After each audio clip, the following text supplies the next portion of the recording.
1519મો શબ્દ ઉપડવું. ઉપડવુંને અંગ્રેજીમાં two depart કહેવાય, જેનો સ્પેલિંગ થાય છે TO2DEPART. ટુ ડિપાર્ટ મતલબ કે ઉપડવું. 1520મો શબ્દ ઊંટ. ઊંટને અંગ્રેજીમાં કેમલ કહેવાય. કેમલનો સ્પેલિંગ થાય CAMEL. કેમલ મતલબ કે ઊંટ. 1521મો શબ્દ ઊંડું. ઊંડુંને અંગ્રેજીમાં ડીપ કહેવાય. ડીપનું સ્પેલિંગ થાય છે DEEP. ડીપ મતલબ કે ઊંડું. 1522મો શબ્દ ઋતુ. ઋતુને અંગ્રેજીમાં સિઝન કહેવાય. સિઝનનું સ્પેલિંગ થાય છે SEASON. સિઝન મતલબ કે ઋતુ.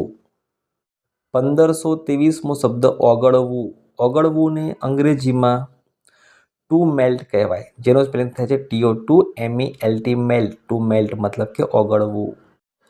1524મો શબ્દ કચરાવું. કચરાવુંને અંગ્રેજીમાં ટુ બી ક્રશ્ડ કહેવાય. ટુ બી ક્રશ્ડનું સ્પેલિંગ થાય છે TO2BEBCRUSHED. ક્રશ્ડ. ટુ બી ક્રશ્ડને કહેવાય કચરાવું. 1525મો શબ્દ કડાકો. કડાકોને અંગ્રેજીમાં સાઉન્ડ ઓફ થંડર કહેવાય. સાઉન્ડ ઓફ થંડરનું સ્પેલિંગ થાય છે SOUND. Sound OFF THUNDER. Thunder. Sound of થંડરનો મતલબ થાય કડાકો. 1526મો શબ્દ કર્મચારી.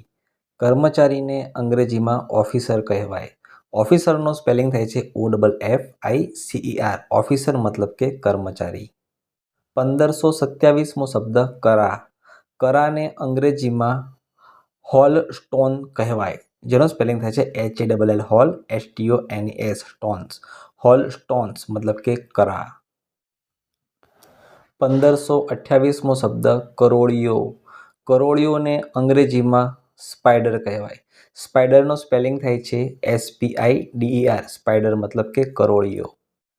1529મો શબ્દ કસોટી. કસોટીને અંગ્રેજીમાં ટુ ટેસ્ટ કહેવાય, જેનો સ્પેલિંગ થાય છે TO2TEST. ટુ ટેસ્ટ મતલબ કે કસોટી. 1530મો શબ્દ કુદરત. કુદરતને અંગ્રેજીમાં નેચર કહેવાય. નેચરનું સ્પેલિંગ થાય છે NATURE. નેચર મતલબ કે કુદરત. 1531મો શબ્દ કોથળી. કોથળીને અંગ્રેજીમાં પેપર બેગ કહેવાય, જેનો સ્પેલિંગ થાય છે PAPER. Paper BAG. Bag. Paper bag મતલબ કે કોથળી.